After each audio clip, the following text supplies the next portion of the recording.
racial justice, abortion rights, trans rights, those are workers' rights because those people that are impacted by that also have to go to work. Like, that's something I really wanted to show with the book is like every movement for justice, every movement for liberation, there has been a labor component because after every protest, every sit-in, every mass arrest, most of us have to go to work on Monday. From the ACLU, this is At Liberty. I'm Kendall Ciesmeyer, your host.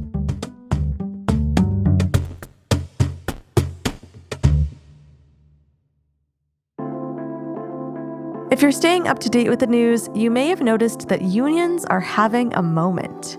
This summer alone, strikes by members of the WGA, UAW, SAG-AFTRA, UPS, Starbucks, Amazon, and Kaiser Permanente unions, among others, have made headlines and signaled solidarity between workers across the country.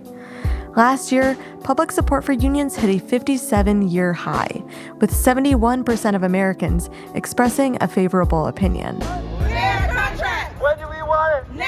It's being called the hot labor summer. From Hollywood to hotels, workers have been walking off the job. Work stoppages in the U.S. are reaching record highs. Researchers at Cornell University estimate nearly 362,000 workers have gone on strike in 2023. Solidarity forever, for the union makes us strong. Hell yeah! However, unions themselves are not a utopia. Here at the ACLU, we've sided both with and against unions to secure workers' rights, specifically those of women and pregnant people. There's still much work to be done to ensure that all workers are treated fairly. But one thing remains clear: unions can be a powerful force for securing civil rights and civil liberties. Journalist Kim Kelly is a firm believer in the power of organized labor. After years of reporting on the American labor movement, she released Fight Like Hell, The Untold History of American Labor. The book chronicles historical labor movements across several industries, focusing on the people from marginalized groups who led them, their wins and their losses. Kim joins us today to help us connect our past to our present and deepen our understanding of the ongoing fight for workers' rights. Kim, welcome to At Liberty. Thank you so much for joining me. Thank you for having me. So I want to start by considering the moment that we're in presently. Striking and labor organizing is, of course, not new, but we've seen this big rise in reporting on labor unions in major media outlets, with recent strikes involving auto workers, Kaiser Permanente healthcare employees, writers, actors, among others. What do you make of this moment, and what do you think might be behind this increase in public sentiment for unions? It's certainly an interesting and exciting time to be a labor journalist. I feel like I can barely keep up, and it's literally my job. So I can only imagine how folks reading the news are feeling every other day. As you said, there has been a lot of coverage, and I think a lot of that comes down to the fact that so much of the media itself is unionized. Because going back to 2015, this is the reason I got involved in the labor movement. The place I was working at the time, Vice, we unionized, and a ton of other digital media places organized under my union, the Writers Guild of America East. And the News Guild also got involved in organizing digital media. And so there's already this long tradition in newspapers and more legacy-oriented media that they're already unionized too. So a lot of the people that are telling these stories are doing this reporting. They understand unions in a way that perhaps other generations didn't, or at least they have more sympathy or empathy because they've gone through it themselves. And in digital media, so much of us get laid off all the time, myself included. That's how I ended up being a labor journalist. I spent most of my life as a heavy metal reporter, and then we unionized at Vice, and I took a little pivot. Probably the only positive pivot to come out of Vice media in the 2020s. But I think one of the reasons we're seeing people really respond to these stories and are just interested and want to get involved is that they see themselves in the workers. They are also dealing with a lot of the same issues we're seeing discussed by striking workers and by workers that are organizing, inadequate wages, an untenable cost of living, burdensome healthcare costs, a lack of respect and dignity and safety on the job. That is a very familiar feeling for, I think, most people in this country who work. And especially as the pandemic has continued, we remember those earlier days when we had the essential worker discourse. We had that moment where the people who have always done this important invisible labor, whether it's the folks who clean hospitals or sanitation workers to keep the streets clean, or the people that sell you the food you and your family need to live, they finally got recognized for a brief moment. And I think that spark is really behind a lot of the energy we're seeing, on top of the fact that almost coincidentally, a lot of big contracts are expiring. You know, when you're in a union, every certain number of years, your contract expires. You got to negotiate a new one. That's what's happening with the auto workers with the big three. That's what happened in Hollywood with the Writers Guild and with SAG-AFTRA, who are still on strike. This is something that has always happened, at least as long as we've had organized labor in this country. But now more people are paying attention and they're sympathizing, they're empathizing, and they're getting involved. And I think that's really the most exciting part. That makes a lot of sense. Nothing like a cataclysmic event that really puts all of our vulnerabilities at the forefront to make us reconsider and think, oh, maybe it doesn't have to be this way. That makes a lot of sense. So you mentioned the pivot that you had between being a heavy metal reporter to being a labor reporter, and that so much of that had come from being a member of the digital media ecosystem and enduring the tumult of that industry contracting. What made you want to write the book Fight Like Hell? Because not only are you a labor reporter, you've now spent a huge amount of time diving deep into labor history and really giving us quite a piece of work on this topic. Definitely a piece of work, especially if you ask my mother. But yeah, I've always wanted to write a book, right? I've been a writer for a long time. I had actually been hooked up with my agent for years before Fight Like Hell was a glimmer in my eye, right? I initially planned to write a book about heavy metal, and then things shifted. I was going to write more personal essay type stuff about growing up in rural working class, all of that. And I'd always been a big nerd about learning about the things I was passionate about. That's why I was so good, and still am so good about writing about music, because I would just wanted to know everything. And when I became involved in the union effort at Vice, I found kind of a new favorite band, in a manner of speaking, and I wanted to know everything. So I was reading as many labor books as I could and talking to our organizers and our labor lawyers and other folks in the community. I just became so enamored with finding out everything I could about the history of this movement I was all of a sudden part of. And I think I sort of took the approach that I have towards writing about metal, which is not necessarily the most well-known, well-understood, well-appreciated genre in the world, even though it should be, and applied that towards writing about worker stories about labor, because I found so many parallels there.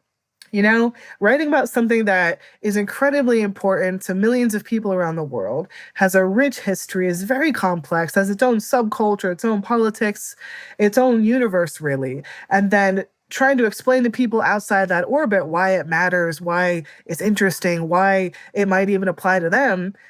Writing about black metal for the New York Times is not that different from writing about like a nurses' strike for Teen Vogue, you know? It's just getting people to understand why they should care.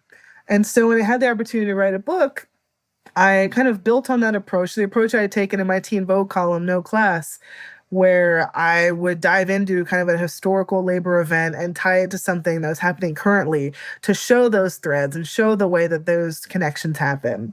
And I really just took the opportunity to expand and really throw everything I had into researching this book and pulling together people and campaigns and moments from across history and trying to weave together a story that showed how many different types of people have been involved in these efforts, how this kind of one-dimensional avatar of the working class, of the union worker that we're fed, of the white guy in a hard hat like my dad. He was only one part of the story. The rest of us have always been here.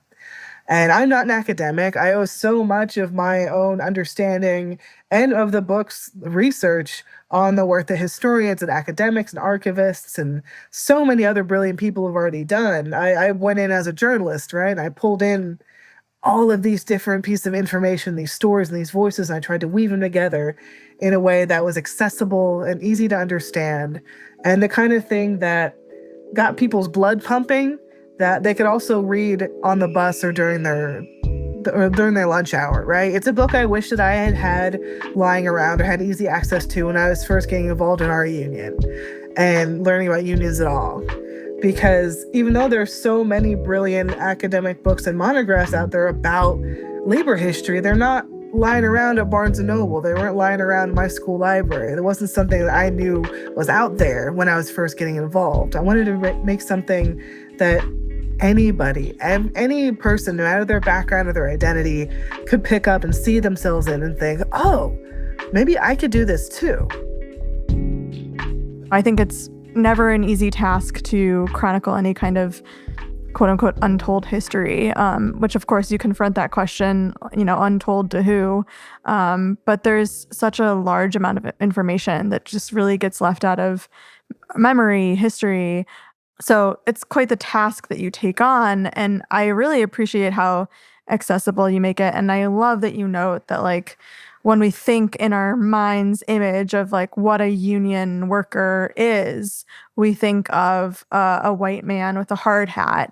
And in the book, you specifically you tell a different kind of story because you bring together the stories of leaders and activists who are women and people of color and immigrants and incarcerated people and sex workers and LGBT plus people and people impacted by disability and anarchists. Just such a wide array of interesting characters, and you chronicle them with categories like the miners and the revolutionaries, the sex workers. Why did you choose the format of the book? And how does it serve to tell these stories different than just like a simple chronology would, if you will? Yeah, I figured that doing a full-on chronology would honestly be too hard. Because there's so many different people and moments I wanted to chronicle, and so many of them overlapped, and so many of them were happening at the same time. Again, I'm not a trained historian. I don't know if I have it in me to write a full-on academic style, just full-on chronological narrative like that. But also it didn't seem like as much fun, because when I was thinking about the types of people I wanted to involve, they kind of separated in my head into these little buckets. Like, okay, these folks are over here. These folks are part of this. And I came up with these kind of, I guess, avatars, or these big categories that could fit a lot of different types of people, like the harvesters. So it's not just farm workers. It's a number of people in different occupations, or the revolutionaries, which was people who were involved in a lot of different struggles, but ultimately were pushing back against the status quo and were out here rapping for the anarchists and the socialists and the communists who have been part of the labor movement in this country since the beginning. Or the freedom fighters. I wanted to explicitly show the ways that the American civil rights movement was intertwined with labor, and how so many of those revered civil rights leaders that we remember and talk about were involved in labor. Dr. Martin Luther King Jr. was a union man, but also so was A. Philip Randolph and Baird Rustin and Rosina Tucker. So many of these people that we've heard about or read about, they also had to go to work, right? Or they were part of a union. There's 3 chapters I really specifically wanted to make sure I included. They're the 3 at the end. They're kind of my favorites. Don't tell the other ones. The disabled workers, the incarcerated workers, and the sex workers. Because those are 3 groups of workers that, at least in my pretty extensive reading, had not necessarily seen pulled into what we'd see as these kind of mainstream labor histories. They're, again, siloed out. And it was also, those were the most personal ones for me, because I am literally a disabled labor journalist, and I haven't come across many of these stories without really digging for them. So let's put them out there. and the incarcerated workers. Like one of my best friends was incarcerated in Rikers during the time I was writing this book. And he's in the book as a source because he helped organize a strike during his time there. And the sex workers, so many of my friends are sex workers. And I hired a friend of mine who works in that industry to basically give a sensitivity read to that chapter to make sure I wasn't screwing anything up, because that's a population of workers that have been treated terribly by the media, by, well, everybody really. And I just wanted to make sure, like, I have this one shot to put out this giant labor history book. Like, this is my shot. I'm going to do it the way I want. And it worked out okay. I think it worked out better than okay. But that's just me. One of the things that was notable to me, and I think has been part of the intersection of like where the ACLU has met labor unions, is that sometimes labor unions, despite efforts, right, workers don't always feel that they're supported by their unions. So, for example, the ACLU has been involved in cases like Bragg versus Pacific Maritime Organization, arguing on behalf of pregnant dock workers who were denied the opportunity of union membership. In your book, you bring up several situations where unions have not always supported all workers equally. Steel miners facing homophobia, women speaking out against sexual harassment at Ford assembly plants, Arab auto workers facing racial and religious discrimination. I want to think about these scenarios and ask you what, at its best, is the value of labor unions, and conversely, how have some worked to take away power from workers? Like, what is the other side here? It's interesting. I mean, the most basic level, I think, a labor union, a group of workers organizing together, trying to improve their workplace, that's the strongest tool we have as working class and poor people. Really, like, in general, especially in terms of impacting our economic prospects, our economic situation, our social and political situation. Because throughout history, when we look at the types of progress we have won, the steps we have taken forward, unions have been behind that. Groups of regular workers coming together and fighting together are behind that. It's all of these rights that we have, they were not given to us by benevolent overlords. They were taken. And it is very seldom that one individual person, not impossible, but seldom that one individual person has been the force that has created that situation, right? Like one person, it's pretty tough to change the world, but a couple of people, a couple dozen people, a couple thousand people, a couple million people, now you're cooking with fire. Conversely, you'll definitely never catch me like giving into anti-union talking points or any of the nonsense that we see parroted by anti-union, anti-worker politicians, media pundits, general Republicans. But unions are made up of human beings, right?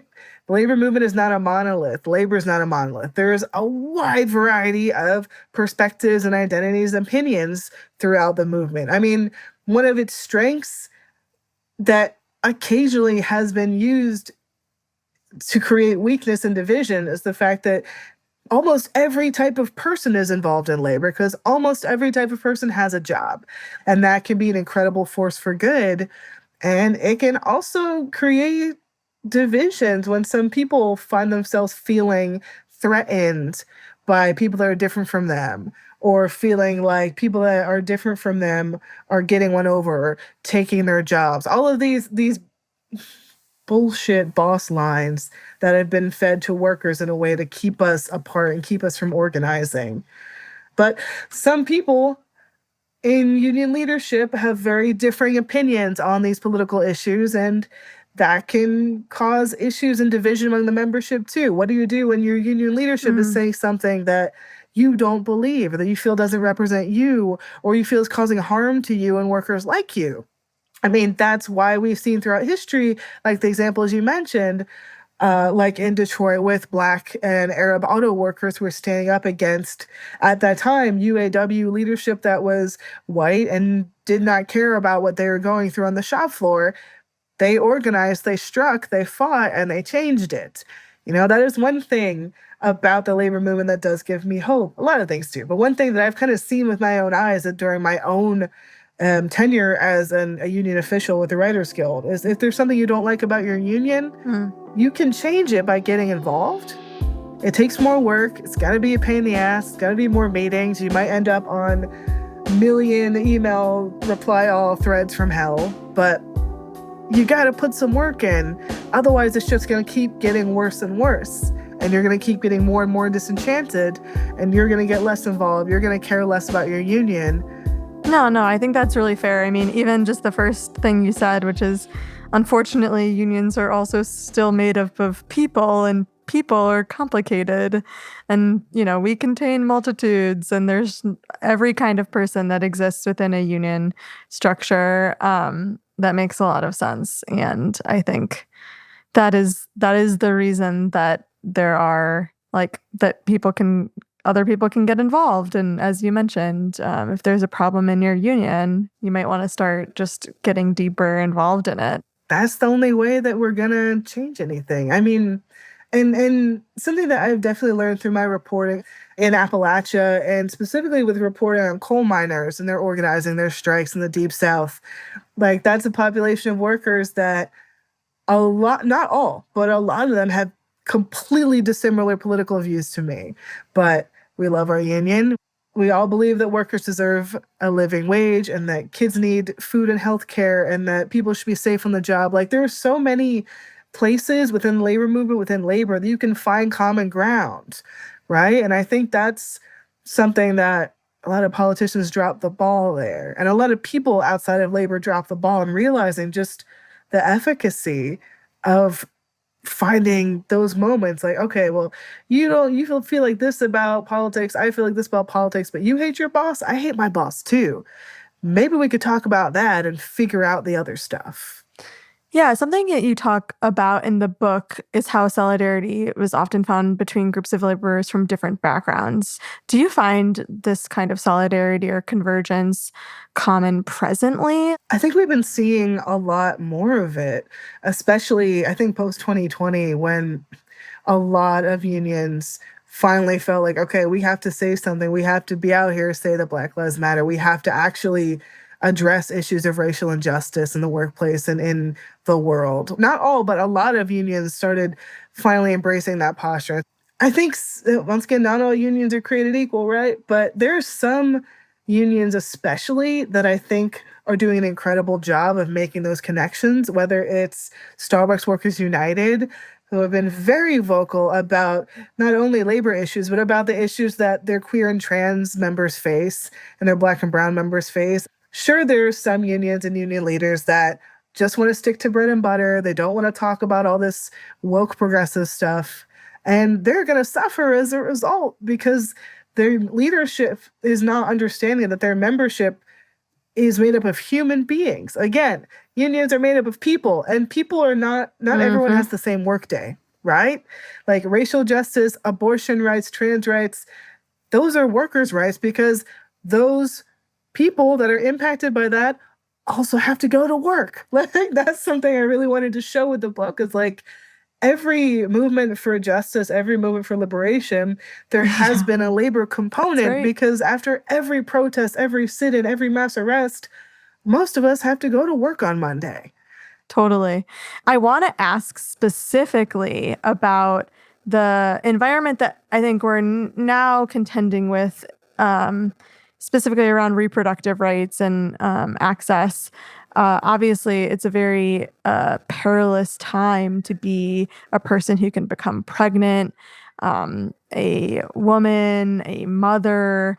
What do you think is the job of unions to support these workers in specific right now? Right. I mean, say abortion, right? Don't be afraid to name what is happening. But and in practical terms, like we were saying much earlier, union contracts expire every year, every month. There's tons of them out there. Honestly, I think we need to see a massive push with leadership from the AFL-CIO, with leadership from every corner of the movement, to ensure that every union contract from now until forever includes protections for those workers, includes resources for those workers if they need to travel, includes a full-throated, fully backed endorsement and understanding and commitment to protecting those workers and their autonomy and their bodies and their rights. Because that is like, you can't pretend to care about workers if half the workforce is at risk of being used as like human incubators against their will in like half the country. Like, I don't care if your leadership is a bunch of older dudes that are like, oh, it's lady stuff. Fuck that. Like, bring in different leaders or tell them to get their heads out of their asses and think about the fact that half of the population is at risk right now, is having our rights torn away, our rights to travel, our rights to work, our rights to exist as full human beings. Like, it's an existential crisis. I don't think that everyone in the movement, especially leadership, has fully understood this. I think labor is in a unique place where we have enough power and enough leverage where we can actually force some change here and protect these workers, protect us. And I would really love to see labor stepping up on this issue. So if anyone out there is listening, let's cause some trouble. I think that you're absolutely right that we need to be loud about it. So I think there is a cohort of folks that might feel that labor unions were perhaps instrumental in our history, but are perhaps not as instrumental in our present. I'm wondering what elements of the historical labor movement that you see within our present movements and how workers can perhaps draw on the past to inform their fight in the present labor movement. I think there are so many moments throughout the really 300, 400-year history of labor in this country that you were seeing mirrored right this second. I mean, right now we're having, thanks to Sean Fay and the UAW, we're having a conversation around the 4-day work week. You know, a couple hundred years ago, the conversation was for an 8-hour work day. And that was led by radical labor unionists and by anarchists and by Lucy Parsons and all of these people you're not going to necessarily read about in your school history books. You know, we are seeing the fruits of true multiracial, multi-generational, multilingual, multi-gender, multi-everything type of organizing at places like Amazon and at Starbucks. And we were seeing that here in Philadelphia on the docks with Ben Fletcher in 1910 with Local 8. We saw that in 1946 during the Great Sugar Strike, when workers from all over Southeast Asia and the Hawaiian Islands came together to go up against the big 5 sugar bosses and won. We have seen what it looks like when workers and labor organizers rally around a cause during the civil rights movement. That's happening now with the fights for racial justice and queer and trans liberation, for women's rights, for abortion rights. There's so many precedents, and it is such a silly thing to me that someone might look at the long, wild, bloody, beautiful history of labor in this country and think, oh, well, we're done with that, though. Like, we got, you know, the NLRB, we got, you know, the New Deal, all this stuff in the 30s. Like, we're fine. We are not fine. And we are not finished. I mean, I keep mentioning the auto workers because I think they're just such a fascinating case. But they just bullied Ford into like the best contract they've seen in decades by embracing this militant, multiracial, multi-gender, multi-everything type of organizing that we've seen work over the centuries. And they're using it to win. We've seen it in the grad student worker organizing that's electrifying the nation. We've seen it with coal miners in Alabama going out on strike and organizing against black lung. Sure, technology is different. Society and the political landscape has changed, but people still aren't being paid what they're worth. They're still not being treated the way they should be, and they still have some goddamn opinions about that. And that's what the labor movement is, and that's what it's going to continue to be until we're all free. Yeah, it really strikes me that so many of the asks, a living wage, perhaps a 4-day work week, health care, worker, safety protections on the job, just these things that are extremely basic, paid maternity leave and paternity leave, I don't know, FMLA, like just genuinely these kind of basic bread and butter things would actually just help everyone. Like it just helps everyone. Right? These things help everyone. And I think one of the things that we like to talk a lot about at the ACLU, because we work on such a broad portfolio of issues, everything is interconnected. If queer people win, disabled people win. If trans people win, immigrants win. Like our liberation is interconnected. And I think that what is so interesting about labor unions and this is that is an area, a common ground where we all coalesce. And just something I would say, to anyone who's listening who might be like, labor unions and the ACLU, what do they have in common? I think it's pretty clear, but I think it's also important to perhaps be explicit as well about that. As we wrap up here, Kim, I'm curious what your hopes are for the future of the labor movement. Wow. If we don't make it to the revolution in my lifetime, I will still take hope and take heart in the amount of progress that's being made by the younger generation and my generation and the older generation, by everyone who has refused to give up, who has refused to be told that they're not worth it, and refused to accept the idea that they don't have any power. I think we're in such an incredible moment with so much potential and so much energy and so much hope. And even if union leadership in some ways, in some places falters, I still believe in the rank and file. I think you cannot put this type of lightning back in a bottle, especially with younger people. Like I'm 35. I still feel like I'm pretty young. I'm pretty young in labor terms, You're but young. like in the general scheme of things, I'm washed. But like people 10 years younger than me are doing incredible things. And I think that's how it's going to keep going. And right now we're at this moment where we have so much to build on, so much historical and institutional knowledge, and so many elders still left with us, and so many young people prepared to really just get in there and fight. I really have so much hope. And I just know that we're going to get there eventually. I just hope we get a little closer while I'm still here to be able to get out in the front lines too. I love that. Well, Kim, thank you so much for joining us. It's been so wonderful to speak with you and learn from you. And your book is fabulous, so everyone should go out and buy it. That's Fight Like Hell. So thank you so much for coming on and for your time. Thank you for having me.